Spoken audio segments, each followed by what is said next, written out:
आज ही अपनी जिंदगी में मंत्रा ढूंढिए कि आपकी जिंदगी में मंत्रा कौन है और मंत्रा ढूंढकर उसे अपनी जिंदगी से बाहर निकालिए। एक आम में एक गुठली होती है, लेकिन उस गुठली में कितने आम होंगे ये सारा संगत का खेल है। वो गुठली गल के खाद भी बन सकती है और वो गुठली आम का इतना बड़ा पेड़ बन सकती है जिस पर हजारों लाखों आम लग सकते हैं। करना है कि खुदा को हासिल करना है, तो मैं हमेशा हमेशा ये कहूंगा कि सिर्फ खुद को हासिल करने पर ध्यान दो। और हमारे में से हर किसी की जिंदगी में सोने का हिरण है। वो कोई पार्टी हो सकती है, कोई मूवी हो सकती है, कोई मैसेज हो सकता है, कोई कॉल हो सकता है, कोई फ्रेंडशिप रिक्वेस्ट हो सकती है, कुछ भी हो सकती है। Once you decide your goal, आपको बहुत सारे सोने के हिरण दिखने लगेंगे। होंगे नहीं? होंगे नहीं? होते है ही नहीं। रामायण के काल से नहीं होते। महसूस होंगे कि ये सोने का हिरण है, इसको पकड़ लेते हैं, जिंदगी बन जाएगी। और वही आपकी जिंदगी की सबसे बड़ी भूल होगी, सोने का हिरण।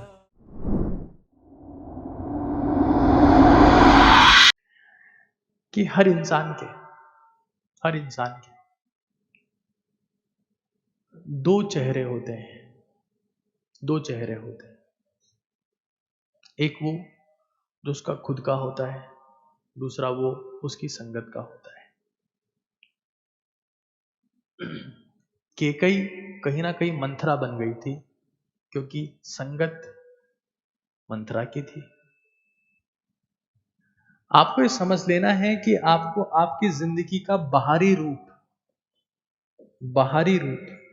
आपके माँ बाप ने दिया है कि आप कैसे दिखेंगे, लेकिन आपका जो आंतरिक रूप है कि आप अंदर से आपकी सोच कैसी है, आपका व्यवहार कैसा है, आपका चाल चलन कैसा है, ये सिर्फ और सिर्फ आपकी संगत पर निर्भर करता है।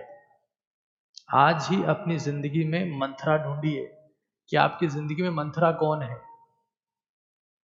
और मंत्रा ढूंढकर उसे अपनी जिंदगी से बाहर निकालिए। हर वो इंसान मंथरा है जो आपको सपने से दूर लेके जा रहा है। हर वो इंसान मंथरा है जो आपको गंदे शौक पालने में मदद कर रहा है।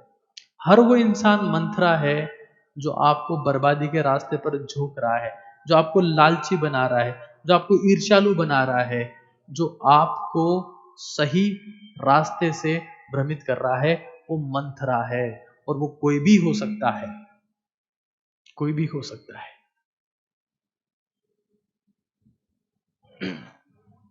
आपका आंतरिक रूप हमेशा हमेशा संगत का परिणाम होगा। और मंथरा का कैरेक्टर इस बात को रिप्रेजेंट करता है कि आपकी संगत आपको सबसे बड़ा विलेन बना सकती है। रामायण में सबसे बड़ा विलेन कहीं ना कहीं केकई है, क्योंकि केकई नहीं होती तो कुछ भी नहीं होता। केकई नहीं होती तो कुछ भी नहीं होता, क्योंकि कहा गया है कि बुरी संगत कोयले के समान होती है। गर्म हो तो हाथ जला देती है और ठंडा हो तो हाथ को काला कर देती है। ये बुरी संगत है दोस्त। अपनी जिंदगी में मंत्रा को ढूंढिए। मंत्रा हर किसी की जिंदगी में है। आज ही मंत्रा को ढूंढिए और उसे हमेशा हमेशा के लिए ब्लॉक कर दीजिए, क्योंकि हर वो चीज जो आपको सपने से दूर ले जा रही है, सपने से दूर, वो मंत्रा है।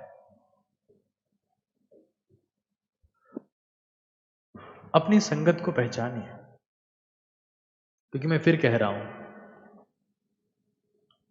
एक आम में एक गुठली होती है, लेकिन उस गुठली में कितने आम होंगे ये सारा संगत का खेल है। वो गुठली गल के खाद भी बन सकती है और वो गुठली आम का इतना बड़ा पेड़ बन सकती है जिस पर हजारों लाखों आम लग सकते हैं।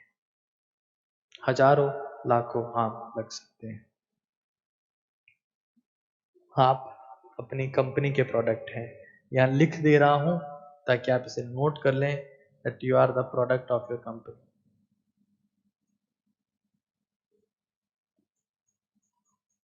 लेकिन राम इस बात की परवाह नहीं करते।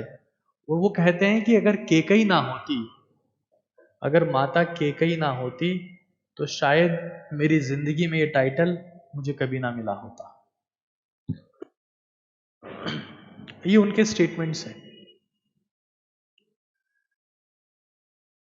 ये उनके स्टेटमेंट्स हैं। खैर, आगे चलते हैं। भगवान राम ने आपको कहा कि अपनी सर्वोच्च संभावना की तलाश करो। देखो, जिंदगी में अगर दो ऑप्शन हो कि मुझे खुद को हासिल करना है कि खुदा को हासिल करना है, तो मैं हमेशा हमेशा ये कहूंगा कि सिर्फ खुद को हासिल करने पर ध्यान दो। जितने भी महान लोगों को आप देखते हैं, चाहे वो भगवान ही क्यों ना हो, भगवान बुद्ध, राजकुमार सिद्धार्थ इंसान के तौर पर पैदा हुए थे, मरे तब भगवान कहलाए। वो खुद को पाने में व्यस्त थे पूरी जिंदगी। हम भगवान नहीं बन सकते, लेकिन हम सर्वोच्च संभावना को अगर हासिल कर सकते हैं तो हम भगवान बनने के काफी करीब जा सकते हैं। और मेरी भगवान की डेफिनेशन है, कई लोग मुझे बोलते हैं, कई लोग कमेंट करते हैं, मुझे समझाने लगते हैं कि देखो साहब ऐसा है, भगवान तो हम नहीं बन सकते। मैं उनकी बात को एग्री कर जाता हूं कि ठीक है, अच्छी बात है, आप कह रहे हैं तो बहुत ही अच्छी बात है। लेकिन मेरा भगवान का एक डेफिनेशन है कि कोई इंसान इस धरती पर जो जो चीजें संभव है वो सब कर सकता है, वो भगवान है मेरी नजर में। क्योंकि जो जो चीजें संभव है, अगर वो सारी चीजें कर सकता है, तो एक दिन इस धरती पर असंभव चीजें भी कर देगा और उसकी गिनती भगवान की कैटेगरी में होने लगेगी। लेकिन उसकी शर्त है, वो शर्त है कि उसे असली रियल ग्लो हासिल करना पड़ेगा, जो संघर्ष से, रगड़ से हासिल होगा। क्योंकि चमक रगड़ से भी आती है और पॉलिश ऑफ क्रीम से भी आती है। रगड़ से हासिल की हुई चमक जिंदगी भर टिकती है, जिंदगी भर टिकती है दोस्त। खैर, आगे चलते हैं। सोने का हिरण, एक इंसिडेंट देखिए।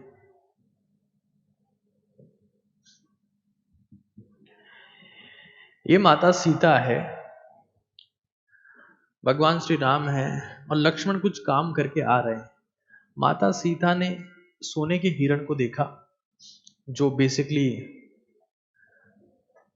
रावण के मामा मारीच बनकर आए थे। और सीता माता कहे जा रही है कि मुझे ये चाहिए, सोने का हिरण चाहिए। भगवान श्री राम समझा रहे हैं कि देखो ऐसी बातें नहीं करो, सोने का हिरण नहीं होता है।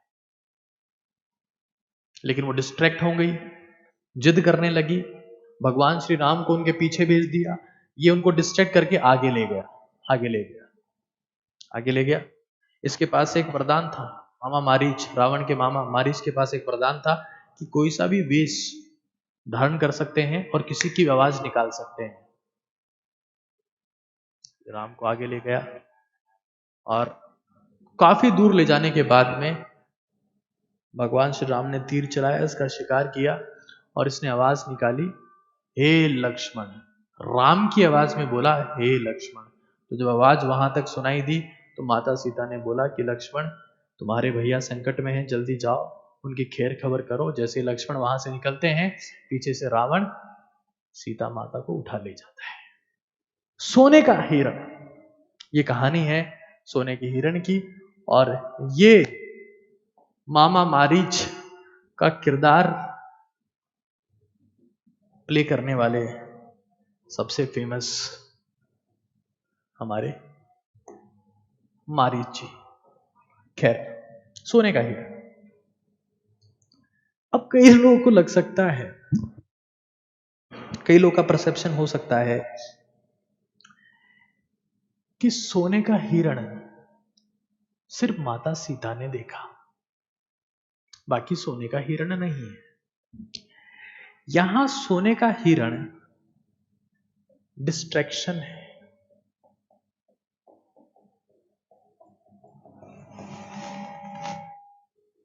डिस्ट्रैक्शन, भटकाव। और हमारे में से हर किसी की जिंदगी में सोने का हिरण है। वो कोई पार्टी हो सकती है, कोई मूवी हो सकती है, कोई मैसेज हो सकता है, कोई कॉल हो सकता है, कोई फ्रेंडशिप रिक्वेस्ट हो सकती है, कुछ भी हो सकती है। Once you decide your goal, आपको बहुत सारे सोने के हिरण दिखने लगेंगे। होंगे नहीं, होंगे नहीं, होते है ही नहीं। रामायण के काल से नहीं होते, महसूस होंगे कि ये सोने का हिरण है, इसको पकड़ लेते हैं, जिंदगी बन जाएगी।